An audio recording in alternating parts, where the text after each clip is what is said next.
students, I am Payal from Vashisht Public School, Una. Today we will continue the chapter 5, the fundamental unit of life. So in today's topic we will discuss that what will happen if we put a plant cell or an animal cell into a solution of sugar or salt in water. Let's see what will happen. So what will happen if we put an animal cell or a plant cell into a solution of sugar or salt in water? अगर हम animal cell या plant cell को एक sugar या salt के water के solution में डाल देंगे तो क्या होगा? तो तीन चीजें हो सकती है. One of the following three things could happen. अब वो तीन चीजें क्या हैं? Let's see. So this is a cell and this is the surrounding medium जिसने सेल को सराउंड करके रखा हुआ है. तो अगर ये जो मीडियम है जहां पर सेल सराउंड हुआ है उस मीडियम में अगर वाटर की कंसंट्रेशन ज्यादा है, मीडियम में water concentration is high, we will इस तरह से हम हाई को डिनोट करेंगे. ठीक है, तो अगर मीडियम में, this is the medium, water की कंसंट्रेशन ज्यादा है, ठीक है, देन द सेल में वाटर की कंसंट्रेशन हमारी क्या है? लो के लिए हम ये साइन डिनोट करेंगे नीचे की तरफ. हाई के लिए we will use this. Okay, तो अगर मीडियम में वाटर ज्यादा है सेल से तो क्या होगा? इट मीन्स जो ये आउटसाइड सॉल्यूशन है, this outside solution, it is dilute, ये डाइल्यूटेड है. तो सेल में पानी कम है, इट मीन्स बाहर से अब पानी कहाँ जाएगा? सेल की तरफ. तो वाटर की मूवमेंट कहाँ होगी? सेल की तरफ होगी मूवमेंट. तो सेल विल गेन वाटर. इस केस में क्या होगा? सेल जो है गेन करेगा वाटर को. तो ऐसे सॉल्यूशन को हम क्या बोलते हैं? Hypotonic solution. क्या बोलते हैं? हाइपोटोनिक सॉल्यूशन, जिसमें बाहर सराउंडिंग मीडियम में पानी ज्यादा है, सेल में पानी कम है. तो सेल में पानी कम है तो सेल में पानी अंदर की तरफ, वाटर की मूवमेंट कहाँ होगी? सेल की तरफ होगी. किस प्रोसेस के थ्रू होगी?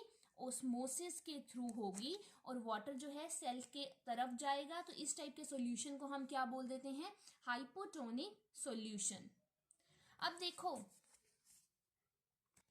देखो सेल में पानी कम है, बाहर मैंने बोला पानी ज्यादा है. तो वाटर मॉलिक्यूल्स जो हैं इस सेल मेम्ब्रेन को, this is the cell membrane, इस सेल मेम्ब्रेन को पास करेंगे, इसको जाएंगे. ठीक है, दोनों डायरेक्शन में, यहां से भी जा सकते हैं हमारे, द सेल मेम्ब्रेन को पास करेंगे इन बोथ डायरेक्शन. ठीक है, इस तरह से दोनों डायरेक्शन से हमारा पानी तो जा सकता है. अब जो पानी यहां से जा सकता है वो इधर से बाहर आएगा हमारा. ठीक है, बट नेट ओवरऑल क्या होगा? सेल में पानी कम है तो सेल के अंदर पानी ज्यादा जाएगा. कहां से? हाई कंसंट्रेशन से लो कंसन की तरफ जाएगा. हमने यही बोला था ऑस्मोसिस में क्या होता है? Water will move from high concentration to low concentration through a semi permeable membrane. हमने फर्स्ट केस क्या लिया कि हमारे सेल के अंदर पानी कम है, सराउंडिंग मीडियम में वाटर ज्यादा है. तो क्या होगा? सेल के अंदर की तरफ पानी हर डायरेक्शन से जाएगा. अब यहां से सेल के अंदर अगर पानी जा रहा है, इस साइड से सेल से बाहर निकलेगा. बट सेल में पानी कम है, इट मीन्स बाहर से पानी ज्यादा अंदर की तरफ जाएगा एज कंपेयर टू सेल से बाहर पानी आएगा.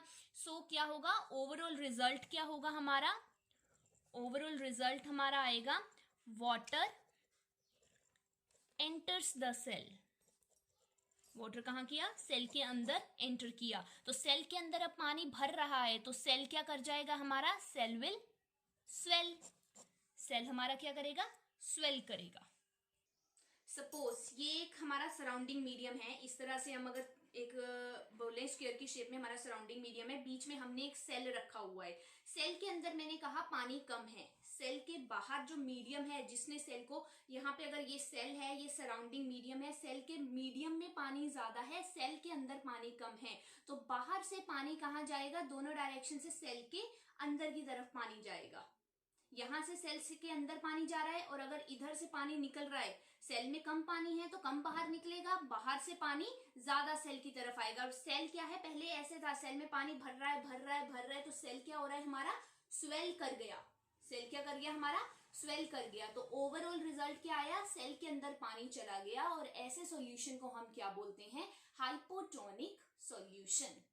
अब सेकंड केस क्या है हमारा कि सेल के अंदर जितना पानी है उतना ही पानी बाहर है, सराउंडिंग मीडियम में जितना पानी है हमारा सेल के अंदर भी उतना ही पानी है। तो अगर यहाँ से पानी अंदर जा रहा है, यहाँ से पानी बाहर निकल रहा है, तो जितना पानी अंदर जाएगा उतना ही पानी हमारा सेल से बाहर आएगा। तो ऐसे सॉल्यूशन को हम क्या बोलते हैं, isotonic solution. Iso means same, तो जितनी पानी की बाहर कंसंट्रेशन है उतनी ही पानी की कंसंट्रेशन सेल के अंदर होगी। वाटर क्रॉस कर रहा है सेल मेम्ब्रेन को, इधर से बाहर आ रहा है पानी, इधर से अंदर जा रहा है, तो ओवरऑल क्या होगा, नो मूवमेंट। रिजल्ट क्या आएगा हमारा, overall no movement of water and cell का साइज जो है वो क्या रहेगा, सेम रहेगा। अब हमने क्या कहा, सेल के सराउंडिंग मीडियम में जितना पानी है उतना ही सेल के अंदर पानी है। तो अगर इधर से पानी जा रहा है सेल के अंदर, इधर से सेल से बाहर निकल रहा है, तो जितना पानी एंटर कर रहा है उतना ही पानी क्या कर रहा है, बाहर आ रहा है। तो नेट मूवमेंट कोई नहीं हुई, जितना पानी अंदर गया उतना ही पानी बाहर आया। So there is no net movement of water. अगर सेल इतने साइज का है तो वो इतने साइज का ही रहेगा। और ऐसे सॉल्यूशन को हम क्या बोलते हैं, आइसोटोनिक सॉल्यूशन।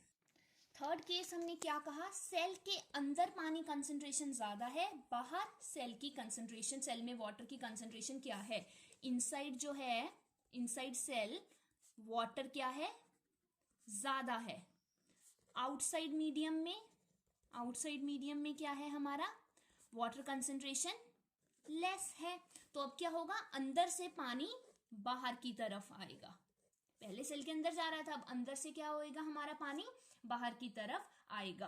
तो हम क्या बोलेंगे, पहले केस में हमने बोला था कि बाहर जो सॉल्यूशन है दैट इज डाइल्यूटेड। नाउ क्या होगा हमारा, ये क्या है, बहुत ही ज्यादा कंसंट्रेटेड सॉल्यूशन है। ओके, तो अब सेल से पानी बाहर आएगा, सेल विल लूज वाटर। कौन सी प्रोसेस के थ्रू, बाय ऑस्मोसिस। अब हाई कंसंट्रेशन है तो हाई कहां पर है, सेल के अंदर, हाई से कहां जाएगा, लो की तरफ, मतलब आउटसाइड पानी बाहर निकलेगा।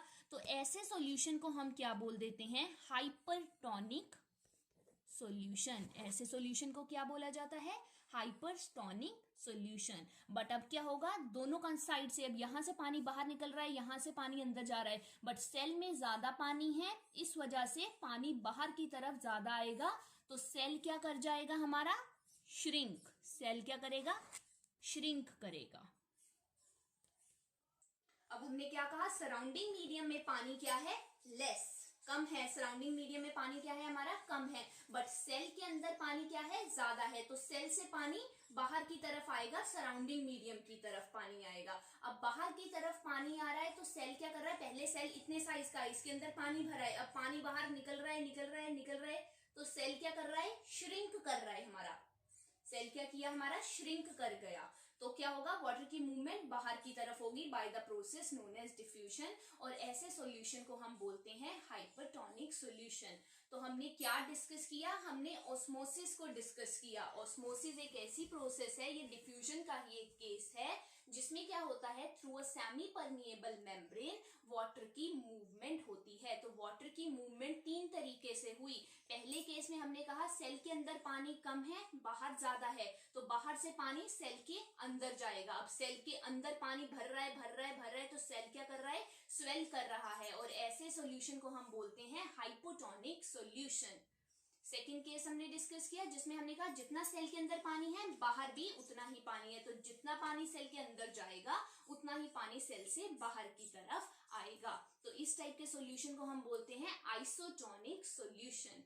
और थर्ड केस हमने डिस्कस किया कि सेल के अंदर पानी ज्यादा है, अब सेल से पानी बाहर की तरफ जाएगा, पानी बाहर जा रहा है, तो सेल क्या कर रहा है हमारा, श्रिंक कर रहा है। सेल श्रिंक कर गया, ऐसे सॉल्यूशन को हमने बोला hypertonic solution. So this is the case of diffusion where osmosis is taking place from high concentration to low concentration through a semi permeable membrane. So unicellular freshwater organism and most plants tend to gain water through osmosis. तो ये osmosis की process किन किन में होती है? जो single cell से बने हुए फ्रेश वाटर ऑर्गेनिजम्स होते हैं और मोस्टली प्लांट सेल्स में osmosis की प्रोसेस होती है. Absorption of water by plant roots is also an example of osmosis. जब प्लांट की रूट्स जो हैं पानी को एब्जॉर्व करती हैं, this is also the case of osmosis. So these are the examples of osmosis where osmosis is taking place. Thus, diffusion is important in exchange of gases and water in the life of a cell. तो diffusion जो process है ये कहाँ कहाँ काम आती है? जहाँ पर हमें गैसेस का एक्सचेंज करना होता है और water in the life of cell. Gases और वाटर के एक्सचेंज के टाइम पर डिफ्यूजन की प्रोसेस होती है. In addition to this the cell also obtain nutrition from its environment. इसके साथ साथ पानी और गैसेस के अलावा सेल को अपने बाहर वाले इन्वायरमेंट से गैस न्यूट्रिशन की भी जरूरत है. Different molecules move in and out of the cell through a type of transport requiring use of energy. तो न्यूट्रिशन के लिए हमें बोला बहुत सारे मॉलिक्यूल्स हमारी बॉडी के अंदर भी आएंगे और बाहर भी निकलेंगे. तो ये जो मॉलिक्यूल्स का ट्रांसपोर्ट होता है इसके टाइम पर हमें एनर्जी की जरूरत पड़ती है. एनर्जी की हेल्प से ट्रांसपोर्ट होता है.